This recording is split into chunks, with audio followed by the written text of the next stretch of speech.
Friends, आज हम class 9th का हिंदी का चैप्टर पढ़ेंगे। हिंदी व्याकरण का चैप्टर पढ़ेंगे जिसका नाम है वाक्य वेद। सबसे पहले हम जानेंगे कि वाक्य क्या होता है। मानव मन के भावों और विचारों को व्यक्त करने वाली भाषा की सबसे छोटी इकाई को वाक्य कहा जाता है।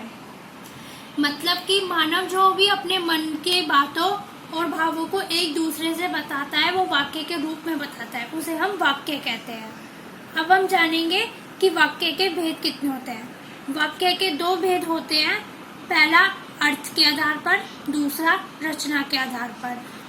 9th क्लास में सिर्फ अर्थ के आधार पर ही वाक्य के भेद हैं। अर्थ के आधार पर वाक्य के 8 भेद होते हैं। सबसे पहला वाक्य है विधानवाचक वाक्य। जिस वाक्य से कार्य होने की निश्चित सूचना मिलती है उसे विधानवाचक वाक्य कहते हैं। मतलब इस सेंटेंस से हमें ये पता चलता है कि जिस भी मतलब अभी जो भी काम चल रहा है, अभी वो काम हो रहा है, वो हमारे वर्तमान समय में वो काम अभी भी चल रहा है, खत्म नहीं हुआ है और चलता रहेगा, वही विधानवाचक वाक्य कहलाता है। जैसे प्रभात प्रतिदिन विद्यालय जाता है, तो जाता है वो काम अभी भी हो रहा है, इसलिए वो विधानवाचक वाक्य हो गया। बहुत से अधिकारी ईमानदार होते हैं, वो उनमें अभी भी ईमानदारी है, खत्म नहीं हुई है, इसलिए वो ईमानदार होते हैं, ये हमारा विधानवाचक वाक्य है। अब हम दूसरा पढ़ेंगे निषेधवाचक वाक्य। निषेधवाचक वाक्य होता है जिस वाक्य से काम ना करने या ना होने का भाव प्रकट होता है उसे निषेधवाचक वाक्य कहते हैं। मतलब जिस भी वाक्य में हमें कोई काम ना करने की अनुमति, कोई भी काम ना हो रहा हो, या जिस वाक्य में ना, नहीं, मत ऐसे शब्द आते हो, वो निषेधवाचक वाक्य कहते हैं। हम इसके सेंटेंस देख लेंगे। जैसे प्रभात प्रतिदिन विद्यालय नहीं जाता है, तो इसमें नहीं से हम पहचान जाएंगे कि ये निषेधवाचक वाक्य है। दूसरा, मजदूर ने परिश्रम पूर्वक काम नहीं किया, नहीं से हम पहचान जाएंगे कि ये निषेधवाचक वाक्य है। अब हम तीसरा पढ़ेंगे प्रश्नवाचक वाक्य। जिस वाक्य के माध्यम से कुछ पूछा जाता है तथा जिसके मूल में जिज्ञासा का भाव रहता है उसे प्रश्नवाचक वाक्य कहते हैं। मतलब हमें प्रश्नवाचक वाक्य होता है हम किसी से क्वेश्चन पूछना, या हमें सेंटेंस के पीछे क्वेश्चन मार्क पता चल जाएगा, उससे हम पहचान जाएंगे कि हमारा प्रश्नवाचक वाक्य है। अब हम इसका एग्जाम्पल देख लेंगे। जैसे प्रभात प्रतिदिन विद्यालय कैसे जाता है। कोई प्रभात से पूछ रहा है कि वो प्रतिदिन विद्यालय कैसे जाता है, तो इसमें कैसे से हम पहचान लेंगे कि ये हमारा प्रश्नवाचक वाक्य है।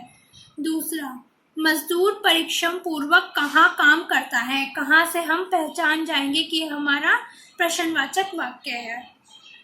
आज्ञावाचक वाक्य।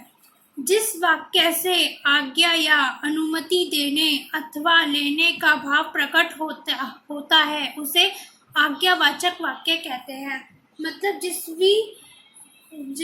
जो भी हमें कोई आज्ञा देता है, हमें कोई काम करने के लिए कहता है, वो होता है आज्ञावाचक वाक्य। जैसे हम इसके एग्जाम्पल देख लेंगे। जैसे प्रभात प्रतिदिन विद्यालय जाया करो। कोई प्रभात को काम करने के लिए कह रहा है, अनुमति दे रहा है कि तुम प्रतिदिन डेली जाया करो, तो इसमें जाया करो, ठीक है, कोई उसको दे रहा है, तो इससे हम समझ जाएंगे कि यह आज्ञावाचक वाक्य है। सुमन कृपया मेरे लिए एक नया स्वेटर बुन दो। कोई सुमन से रिक्वेस्ट कर रहा है, कोई उससे काम करने के लिए कह रहा है कि तुम मेरे लिए स्वेटर बुन दो, तो वो काम करना होगा, उसको आज्ञा दे रहा है, तो इसलिए ये बुन दो। इससे आप समझ जाएंगे कि ये आज्ञावाचक वाक्य है। अब हम कुछ अपने सेंटेंस देख लेते हैं। आप जल्दी से पढ़ के बताइए कि कौन सा सेंटेंस का क्या अर्थ हो सकता है, क्या वाक्य है।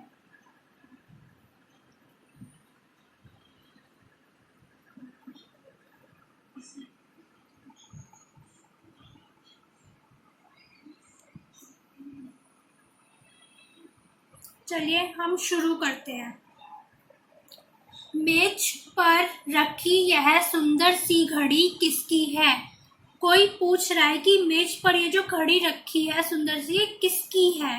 कोई प्रश्न पूछ रहा है, तो ये प्रश्नवाचक वाक्य है। किसकी, किसी ने प्रश्न पूछा है, तो ये प्रश्नवाचक वाक्य हो गया। यह पत्र आज ही लेटर बॉक्स में डाल देना। कोई किसी से कह रहा है कि पत्र जो है वो लेटर बॉक्स में डाल देना, उसको आज्ञा दे रहा है, तो ये क्या हो गया हमारा आज्ञावाचक वाक्य हो गया। तीसरा, गंगा के किनारे ही ऊंची पहाड़ी पर मनसा देवी का मंदिर है। कोई हमें बता रहा है कि अभी भी ऊंची पहाड़ी पर मनसा देवी का मंदिर है, वो अभी भी है, इसलिए ये विधानवाचक वाक्य हो गया। मैं अंधेरे से नहीं डरता हूँ। याद है हमने कहा था कि जिस शब्द में नहीं आता है वो हमारा निषेधवाचक वाक्य होता है, तो ये नहीं आया तो ये हमारा क्या है, निषेधवाचक वाक्य है। रमेश को बुलाओ, कोई आज्ञा दे रहा है कि रमेश को बुला के लाओ, तो ये क्या हो गया, आज्ञावाचक वाक्य हो गया। तुम उधर मत बैठो, कोई आज्ञा दे रहा है कि तुम उधर मत बैठो, उसे मना कर रहा है, तो ये हमारा निषेधवाचक वाक्य हो गया।